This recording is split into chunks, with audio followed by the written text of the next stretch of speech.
to the cloud. Oh, thank you very much. Okay, so we have this.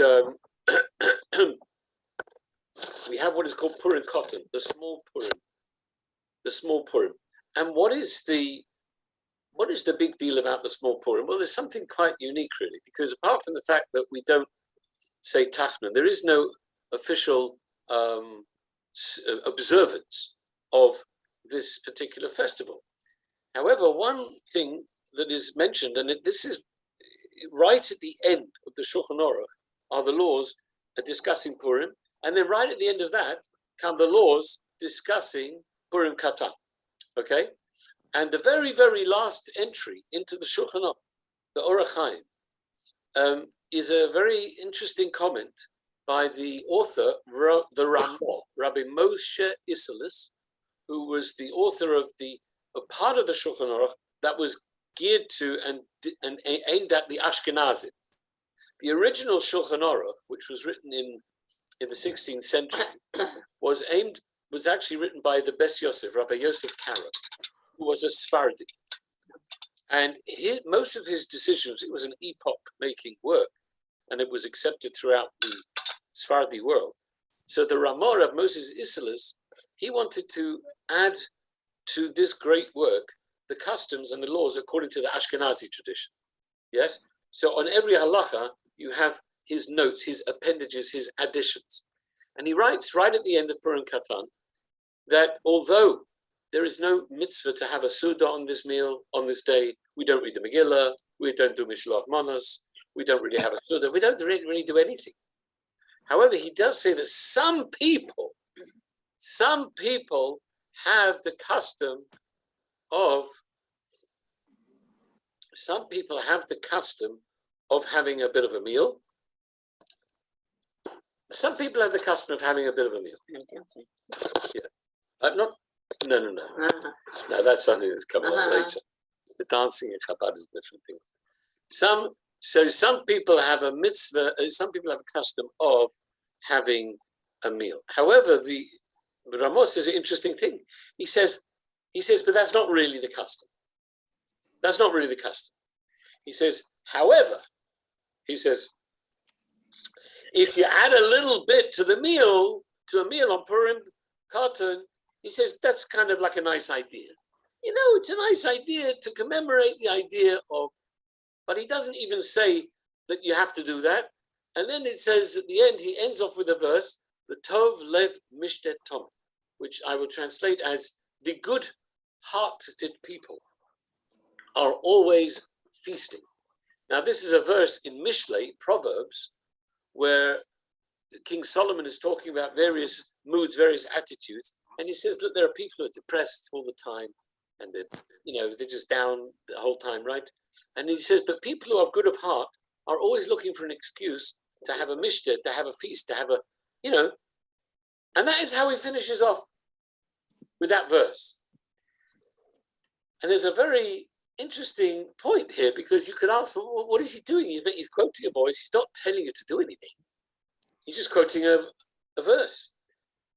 The Rabbi, the Lubavitcher Rabbi, noted that it's interesting, the very beginning of the Shulchan Aruch starts with the same word as it ends with, or it's in the same sentence. How does the Shulchan Aruch start? Shivisi Hashem lenegdi somit. I have placed before me, Shivisi lenegdi, I have placed before me Hashem Tomit, always. Always, Tomit. And how does it end? With Tov Lev, Mishte Tomit. And the Mishte Tomit is the the feasting that a person constantly feasts. He's a good-hearted person. Continuous, doesn't it? Everlasting. That's the last. So there's a Tomid on the sense of putting Hashem in front of you, and also Tomid, as a Tomid there at the end. So we see there's an Indian of Tomidus of constancy, yes, and perpetual. But there's another interesting point here. Let me ask you a question. If I were to ask you and you weren't to think too deeply about it, just think very spontaneously, What is the happiest day of the Jewish year? What would you say? Simchat Torah. Simchat Torah. Anybody else? Yeah. The night of Kippur. And also I I Yom know that Kippur. when the fast is over. Isn't When that the- for relief? Yeah, really. Relief. Yeah. That's I'm talking about Simcha. Yeah. also Purim. Also Purim, okay. But Simchas Torah Yeah. is something that kind of springs to mind, doesn't it? Yeah. As being the happiest time when everybody's dancing in all the shuls, right? What is the greatest, happiest time of Simchas Torah? What part of the service on Simchas Torah is the very happiest time? Dancing with the Sefer Torahs. And what's that called? What do we call that? Hakafot. Hakafos, exactly, Hakafot. Now, I'll ask you a question. Where does it say in the Torah that you are supposed to be very happy and besimcha? So where does it say in the Torah, either the Chumash or the Talmud, the Torah Sheba'al Peh, where you're supposed to do Hakafot? Where does it say? Nowhere. Nowhere. Very good. I think you know the entire Talmud. I didn't know that. I'm very impressed. It doesn't say anywhere in the Talmud that you're supposed to dance. What is it? It is a custom. It is purely a custom. It's because we're happy with it. We're happy, and if you know you're happy and you know it, clap your hands and dance your feet. Exactly. But now, it's interesting. There is a mitzvah in the Torah. V'samachta b'chagecha. Yeah, we know about that. You shall be happy on your festival. It's referring to Sukkot. Now that is written in black and white in the Chumash, right? You should be happy in the Sukkot. So you have to be besimcha on Sukkot. Okay, great, very nice.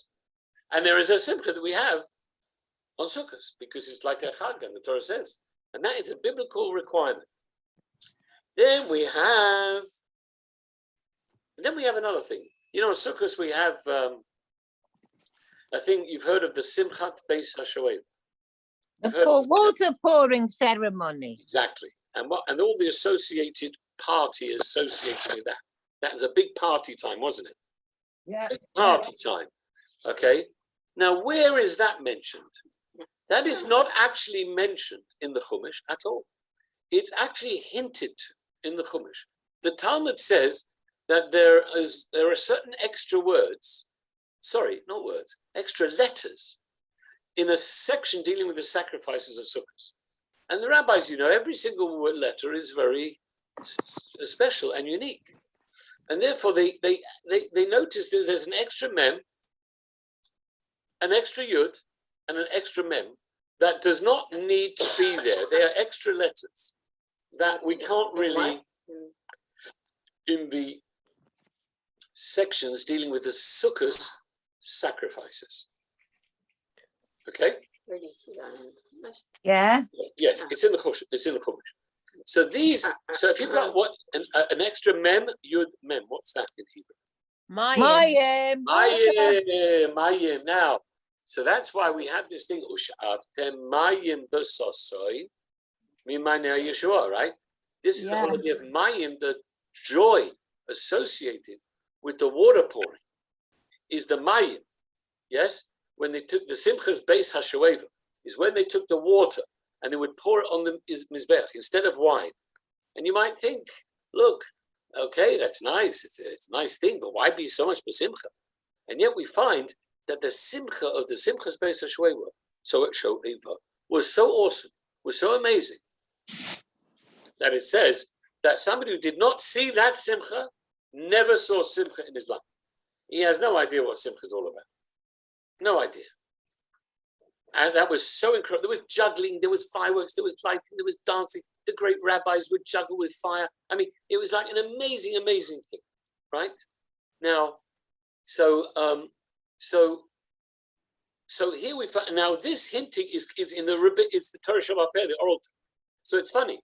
In the written Torah, we have a mitzvah to be besimcha. Okay, mitzvah to be besimcha. Then we have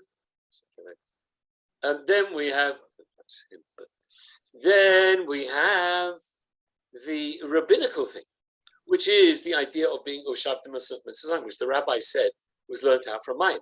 There the simcha is even greater. Comes to Hakafos, which is only a minhag, it's only a custom. it's not even obligated, is even greater than the simcha, even the simcha's Pesach Shmini. Everybody goes wild in shul. Everybody goes crazy, dancing. It's amazing. And it's only a custom. Yeah, but we can't do the other thing now anyway. Yes, you can. What, You the can be water besimcha pouring? on sukkahs. The Why water can't you be- pouring ceremony, you can't do that anymore. No, but you could still, what people do is, and we've been doing Chabad for the last, you can still have a party at nighttime. Yeah, where you're sure. celebrating Yeah. what would be the water drawing. Okay? And that's what people do in many places. And in Crown Heights, they have it every night. People come from all over. It's a fantastic Yeah, affair. instead, So yeah. you can celebrate it. And we do. And you celebrate simchas, sukkahs. So, but there's varying degrees of simcha. Okay? Depending, it's funny that the simcha, the joy, seems to be inversely proportionate to the whatchamacallit, to the strength of the mitzvah. The mitzvah itself, biblical, you have simcha, okay? Simcha, sukkah. Then you have the simcha of the simcha's Pesach. That's greater. That's only rabbinic. And then you have the simcha of the joy of Purim, which is even, of Hakafas, which is only a minhag. And then the highest, the greatest, the most amazing of all, believe it or not, is our one here, Purim Katan, where it's not even minhag. He's just quoting a pasuk. He's quoting a verse. He quotes a verse. Fine, you quote a verse. So it's not like even you have to do it because it's a minhag.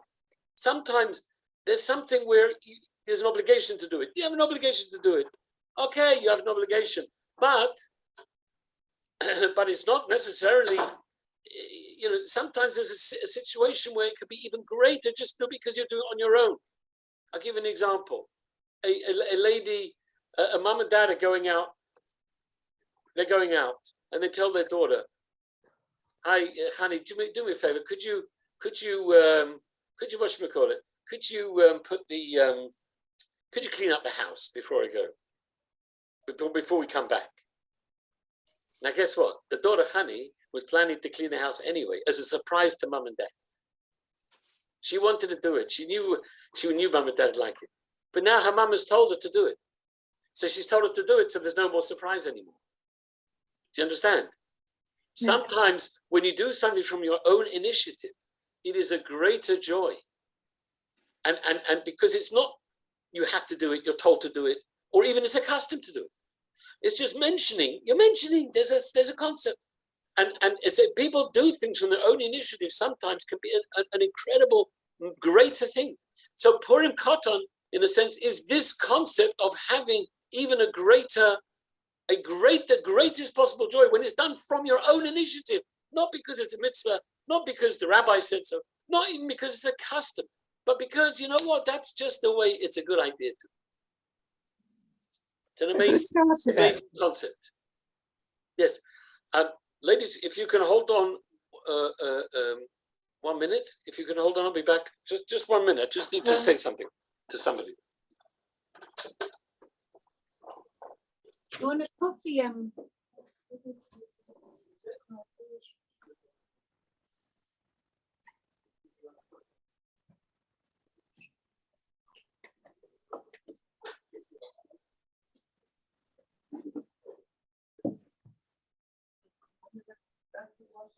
need to take off all the stuff on the bed there.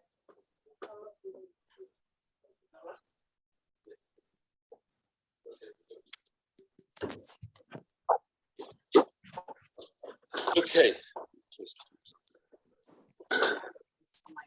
No, that's fine. Sorry? No, I thought you said you were going to take care of it. Yeah, I'll wait until You should sort of maybe they should put it up against the wall. Right. Okay.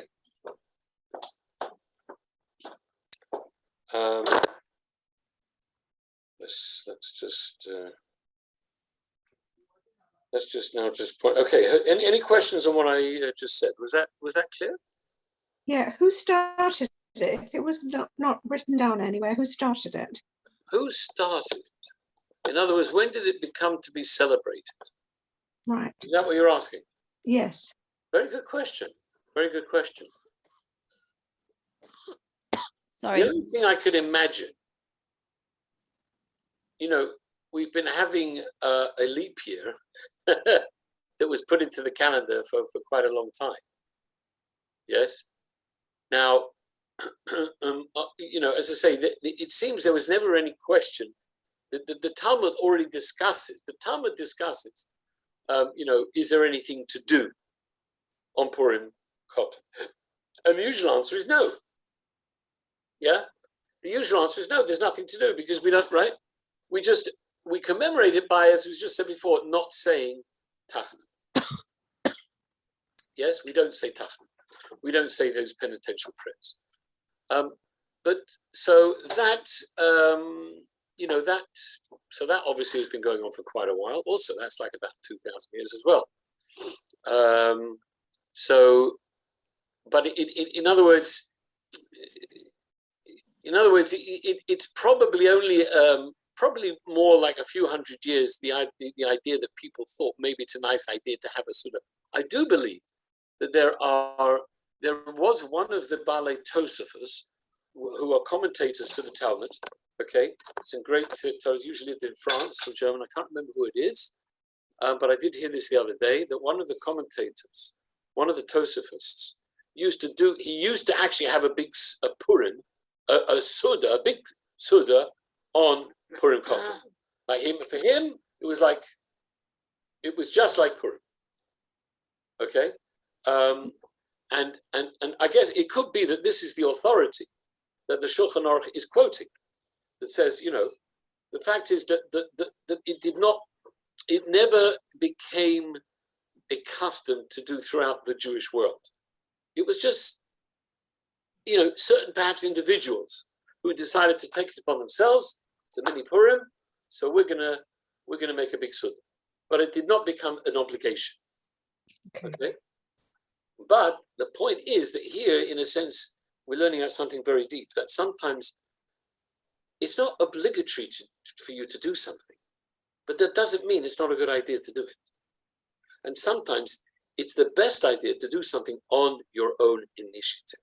So, like, for example, would you say something like, like on Sukkot, they say that the women don't need to sit in the sukkah, but actually, if they can, why not? Well, actually, yeah, it's not just a sukkah. It's not just a sukkah, by the way, Sharon. Women took upon themselves the idea of shofar, shaking to blow the shofar, blowing the shofar, hearing the shofar, shaking the lulav, right? Right. Yeah. Lots of mitzvahs associated, and sitting a sukkah, as you say, although they are exempt from the mitzvah, nevertheless they've done it anyway. And to a degree, I think that's a very good point. That even though women are not commanded to do it, they do it anyway, which shows they have a certain affection for it, and shows a certain, special. Yeah, I mean, I think that's a very good idea. It's a good point. Okay, but then I'm going to ask one more thing, which is obviously, I think, maybe a bit controversial, which is that, there are some from women who take it upon themselves to like go and they have like a whole ladies minyan and they learn from the Torah. Have you heard of this? Yeah. That's not the same. Yes. No, it's not the same. And no. I think you see, yeah. You see, there the problem is that sometimes one can use the idea of doing something. Yeah, I mean, someone would like to put on yarmulke, put on tefillin, tzitzis. Oh, no. You see, Right. What about in one? I know a Shiur they're going to do a ladies only Megillah reading. I think, can the lady do the laning? No, that's not something that we would do. Maybe halachically, yes. But sometimes, I'll tell you what the problem is. Nowadays, people are not, people who are spontaneously religious, yes, that is one thing. But sometimes people have agendas. Yeah? Yeah. And they're not really being spontaneously religious. They are claiming to be spontaneous religious, but really they're trying to undermine, actually, a certain part of Judaism. Now, for example, with the women's movement, the so-called women of the wall, for example, women of the wall, yes? Right. They want women of the wall. You never heard of it? Of the wall, Western Wall. They want to make their own, yeah, they want to make their own services, their own laning, yeah? Yeah. In other words, they want to come in and say, well, look, we you know, Me Too, you know, like the Me Too movement, you know, Yeah. like we want to be a part of this. Well, you know, the thing is like this, is your agenda that you really want to be a part of it? Or are you trying to dismantle the existing traditions, Right. the existing conventions within Judaism, you see?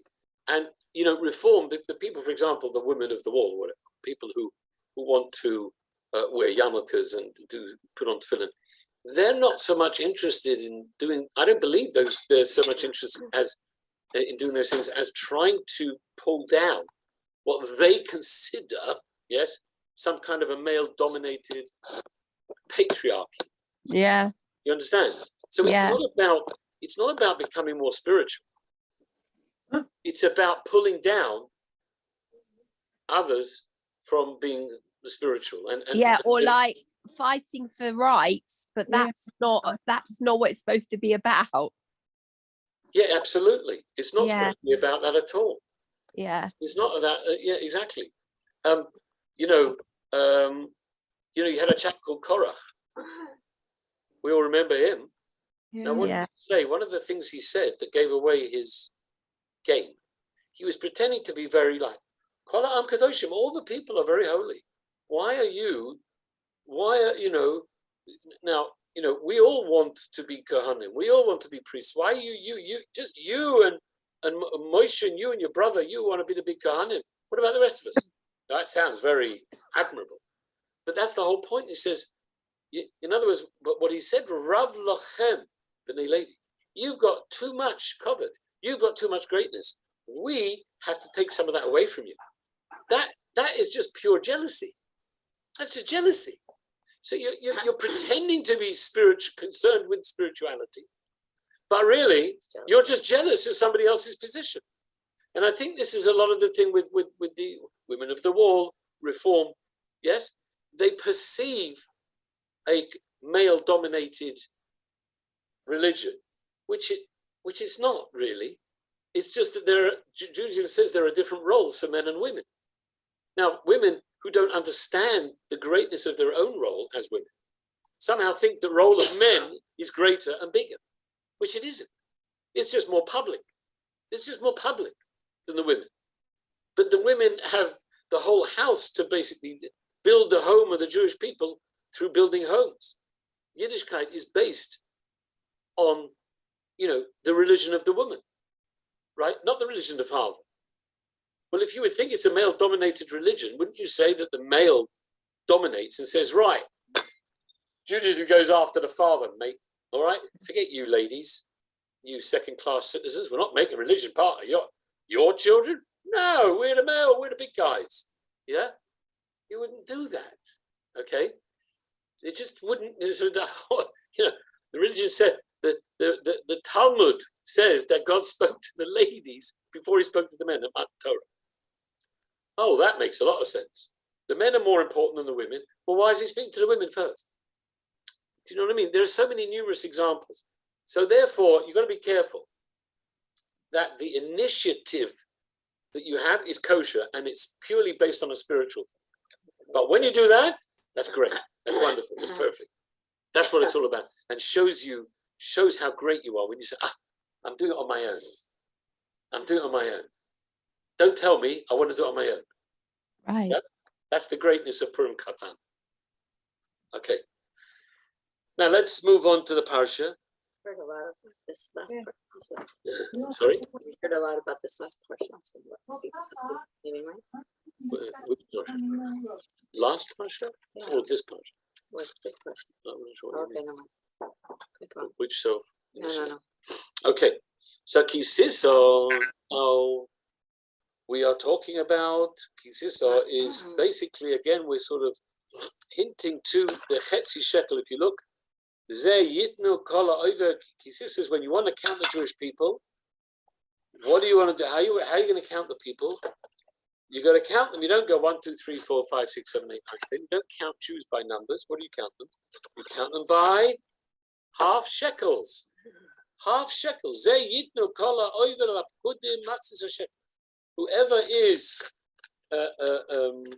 is obligated to be in the army, basically from the ages of 20 to 60, are those people who are called up.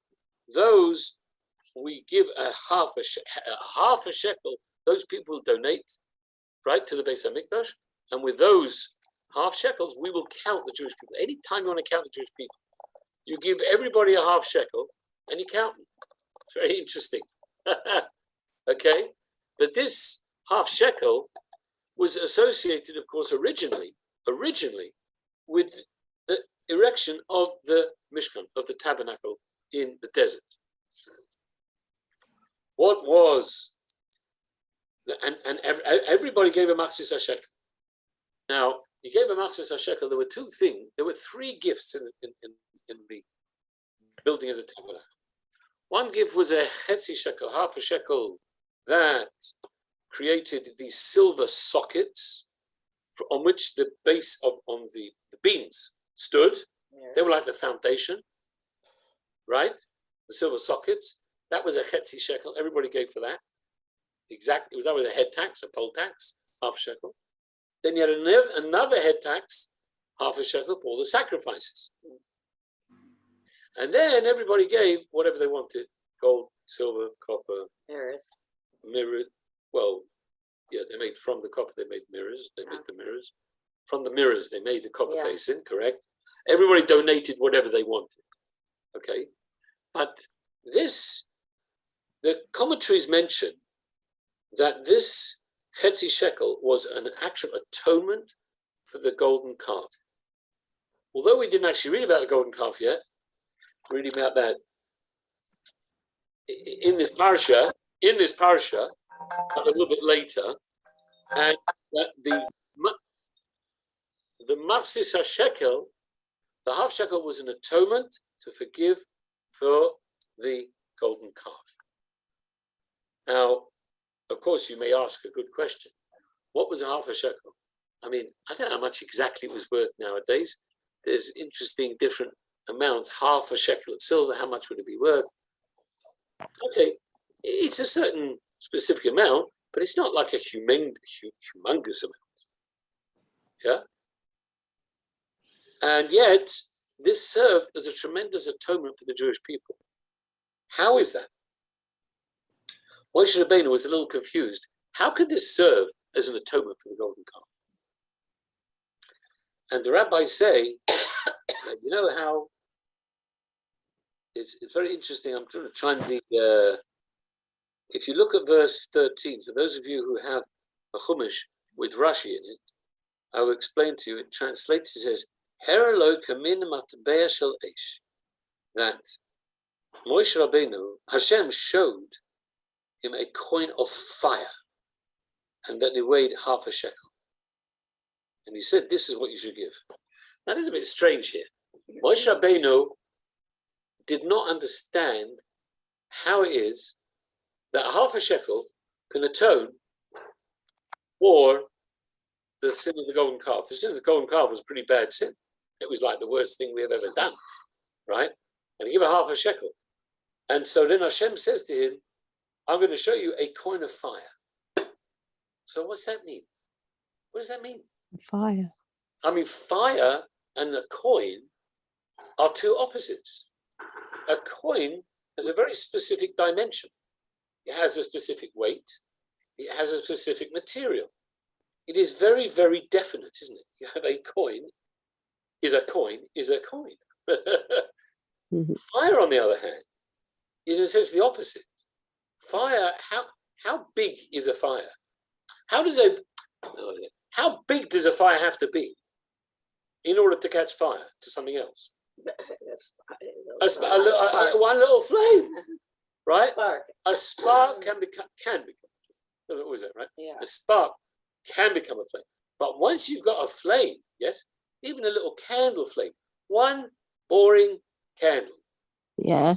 could set an entire neighborhood on light. Am I right? On Yeah. fire. God forbid. That's what happened in my That's house.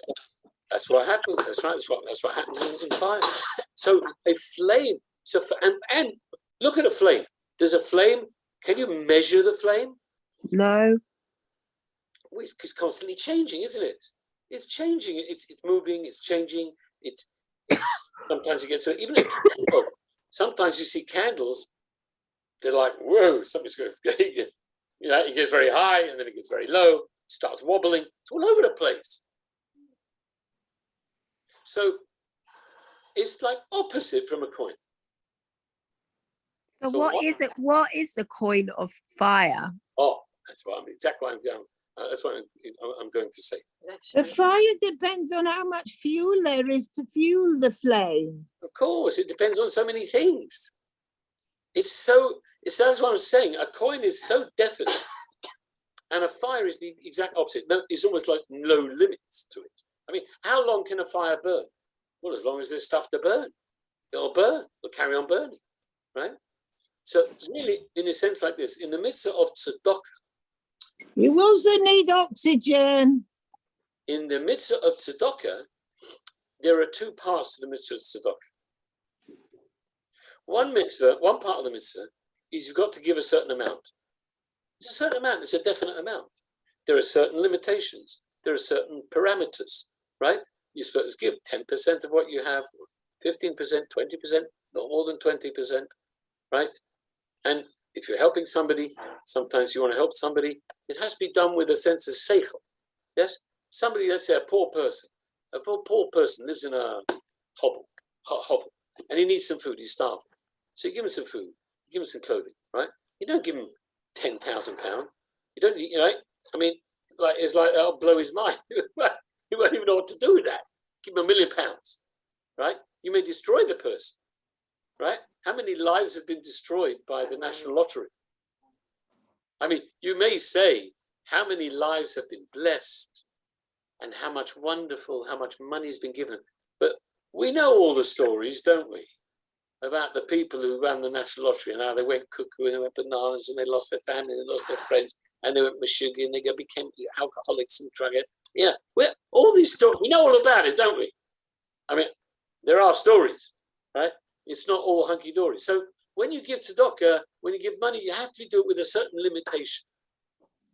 However, of course, the fire represents the enthusiasm for the mitzvah, the passion, the enthusiasm. So you may be giving something limited to tzedakah, but you've got to do it with a fire and a warmth that, in a sense, is unlimited. That is the greatness of the coin of fire, the enthusiasm. The fire is about enthusiasm and excitement and warmth. When the Rebbe used to give out dollars every Sunday and on other special days, he would give out $1. Well, what's $1? $1 is $1. $1. It's not. You could say it's not very much, and you're right. I mean, right? First of all, he's giving out thousands of dollars because he gives to everybody $1. But a person could say, what comes in it? $1. What's that worth? $1. But the way the Rebbe would give it with such a warmth and such enthusiasm and such a passion, would give a person a bracha, and he was giving them that they should give the mitzvah tzedakah. Yeah. So this is the key. I tell a story. Excuse me. They tell a story about a family. A family. Many in the times of the Alter Rebbe, his name was Chaim.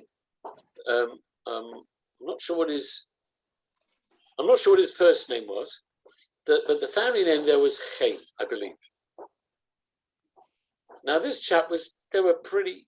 I don't know if they were pretty poor people. They meager means. The Alter Rebbe, who was the founder of Chabad, Rabbi Shneur Zalman of Rabbi, who lived at the he was living basically 18th century, basically middle of the 19th, beginning of the 19th century. He passed away in 1812 when the French were invading Russia. Amen. The Alter Rebbe was constantly running around trying to raise money for the Jews living in Eretz Israel. And he came to this family, and he said, look, he asked them for this amount of money. Now, it was quite a bit of money for them, but of course they agreed right away. And it was, I guess it was evening time, so the Alter Rebbe stayed over in this person's house in the night time.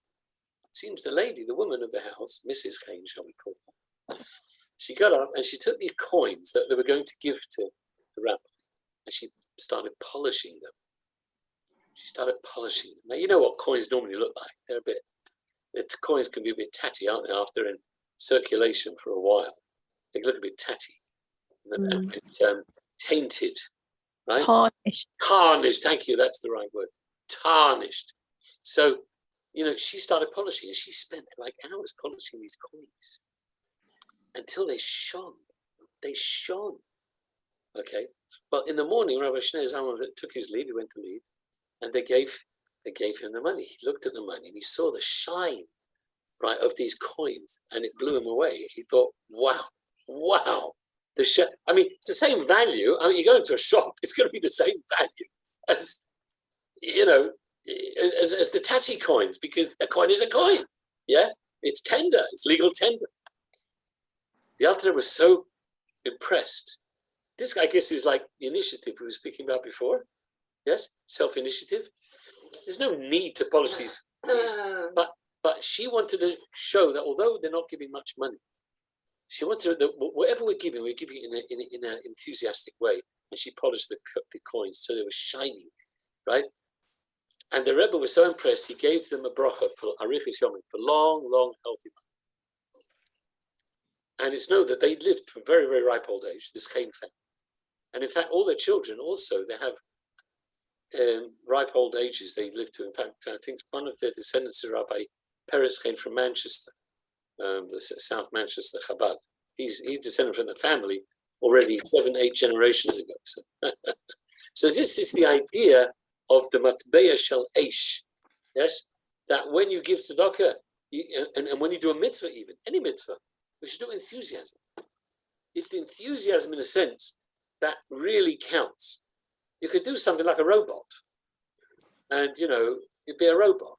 Hashem, if you wanted to, he could have made robots, right? You could have pressed a button, and we'll have millions and billions of robots walking planet Earth and just doing the mitzvahs. No, he wants us to put that aish, that fire into it. And that fire and enthusiasm usually is an atonement. Because when a person does an aveira, when we do something wrong, usually there's a passion there. There's a passion. There's a taiva, there's a desire. Yes? And that's unfortunately what we substitute, right? In our silliness. Yes? In our silliness, we substitute that desire and passion for really something more holy and spiritual, that's the tragedy.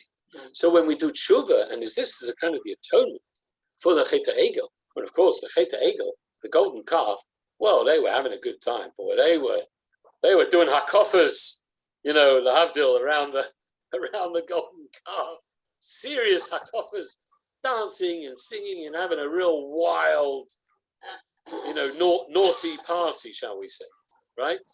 And there was a lot of debauchery there, and it was not good at all. What is debauchery? Can we have a dictionary definition of debauchery? Immoral behavior between men and women. Immodest, immoral, very immodest behavior. That's debauchery, right? And this was sadly, this was going on by the golden calf. So the atonement for that, enthusiasm, the fire. You give the tzedakah, give it with enthusiasm. Do a mitzvah, do it with enthusiasm. Do it with fire. That fire can actually atone for the fire that you lit when you did an aveira. Right? Don't do tshuva in a bland way. Okay, Okay, I'll do the mitzvah already. You want me to do the mitzvah? Fine. No, get stuck in. Do it fully. If you're going to do it, do it. Right? This is what it's all about. Okay, let's move on.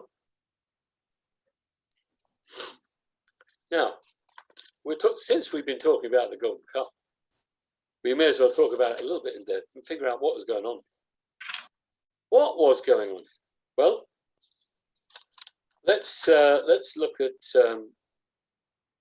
turn to page 564, 565 in the commission, chapter 32. Chapter 32, verse 4.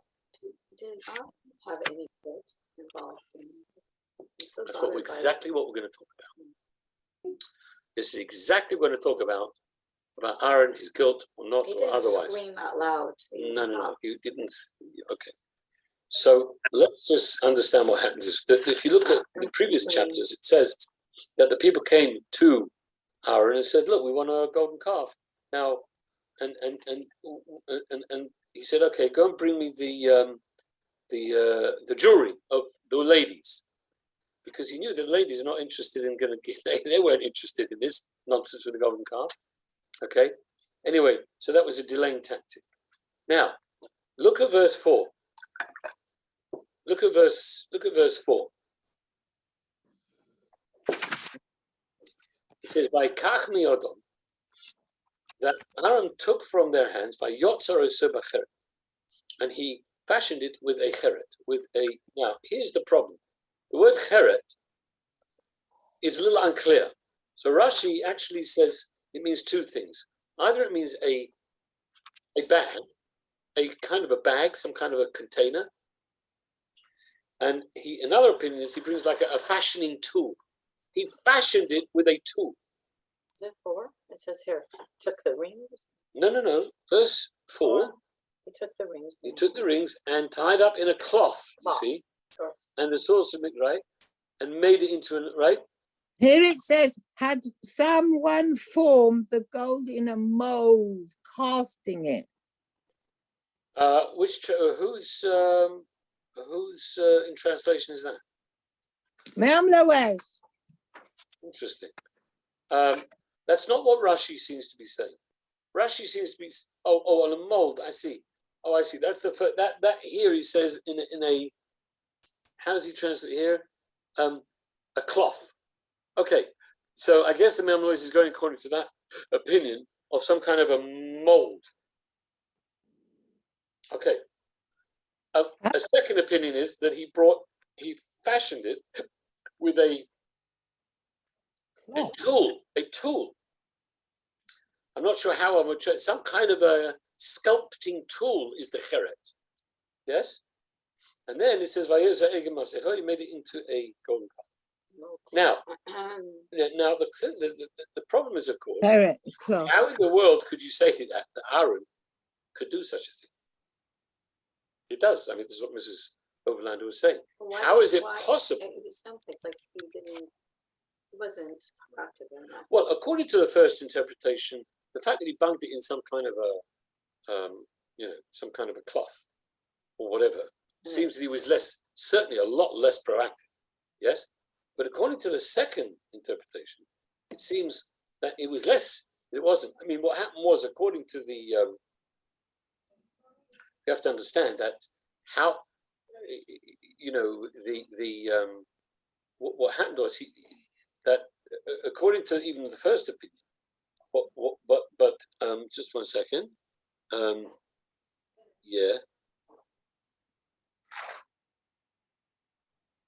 Yes, so Rabbi says it was certain, right? It's So he, according to Rashi, the next thing he threw it into the fire.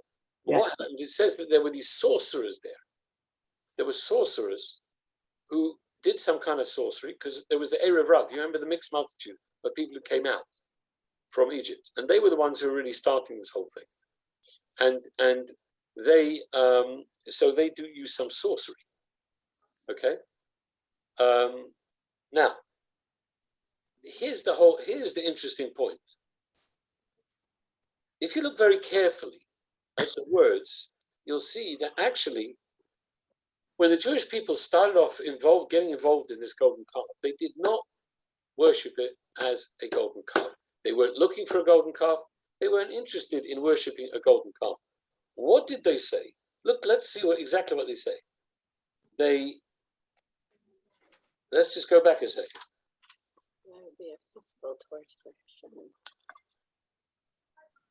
Here, look at verse 1, the previous page, 562, 563. They saw Moshe did not come down the mountain. They came to Aaron and said, "Oh, you, make for us some kind of a god that will go before us. We don't know what happened to Moshe Rabbeinu." So what is this telling us? That the people originally were not looking for some form of thing to worship in place of Hashem. No, Moshe had been the great intermediary. He'd led the Jewish people out of Egypt. He had guided them to Mount Sinai, gotten the Torah at Mount Sinai, and now he's gone. He went up the mountain for 40 days. He's gone. Where is he gone? We don't know where he's gone. We're lost. We're stuck here in the desert. He's not here. He's gone. Right? It says even the Satan came and showed the people an image of Moshe Rabbeinu in a coffin, and created a terrible depressive atmosphere in the world that made them think that Moshe had died. Right? This is what happened. This is what Rashi also mentions. So really, they were looking for some form of intermediary, some kind of a leader that would show them and would take them and would carry on, so to speak, the mission of Moshe Rabbeinu. So originally, they weren't interested in that. That's why they mention it about Moshe being lost. Unfortunately, it was only now. This, of course, again was the Erev Rav. The Erev Rav did this, and unfortunately, only later, as a result, a few thousand Jews got mixed up into using this as a form of avodah zarah, as a form of idolatry. But that wasn't the original thing, and that wasn't even what Aaron had in mind. Aaron didn't have that in mind at all. Aaron also had in mind the idea of an intermediary. And that's why if you look in the words, look very carefully at the words. Look at verse 5. Sorry, not verse 5. Just a second. We have to go further. When Moshe came down and he asked Aaron, "What's going on?" Look at page 570, 571. 570, 571. Sorry? What chapter? Oh, sorry. Chapter 32, verse 20, 23 and 24. Well, verse 23, 24, what does it say? That says that these people, here's Aaron defending himself. He said, "Look, these guys, they asked me to do something because you had disappeared. We have no idea what happened." So they were looking for an intermediary. So I said, "Okay, you want an intermediary? Give me your stuff, right? Well, hand it over to me." And they gave it to me. And I threw it in the fire. But what came out was this golden calf. But it was a poof. Yes, a poof. Exactly. In other words, what I was doing and what I had in mind was certainly not this, because it changed. The intention changed. He was trying to stall them, right? First of all, he was trying to stall them. But But even in the stalling, right? He didn't want to build an egel, God forbid. He was trying to deflect them by this intermediary. Now, you might say, well, what has a golden calf got to do with being an intermediary between the Jewish people and Hashem? That's a fair enough question. And the answer is,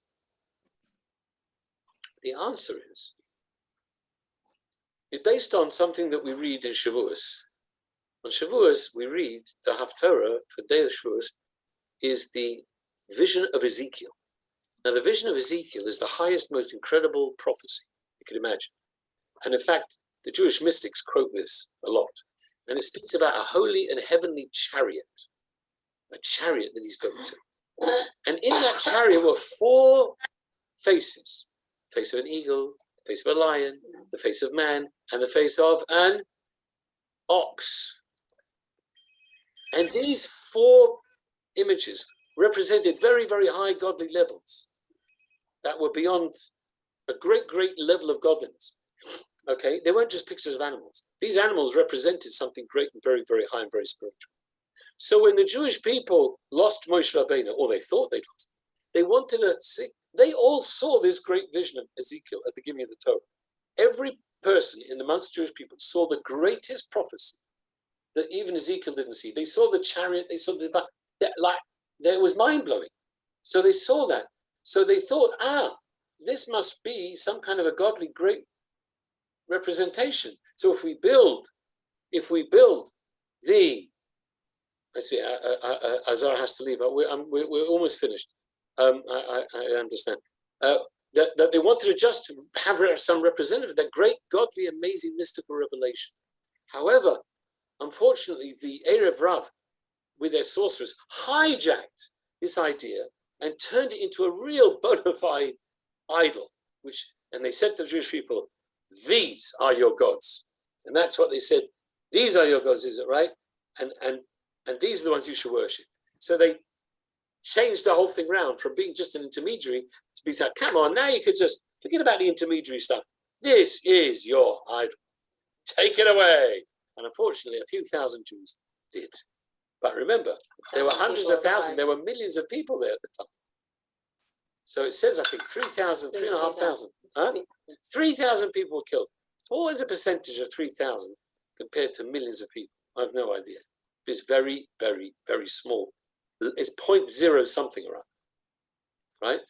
And they were obviously some of the lowlife and the riffraff. But I just wanted to show that, you see, even Aaron, although he was not held completely guiltless, that was not where he was at. He was trying to help the Jewish people in terms of getting that intermediary.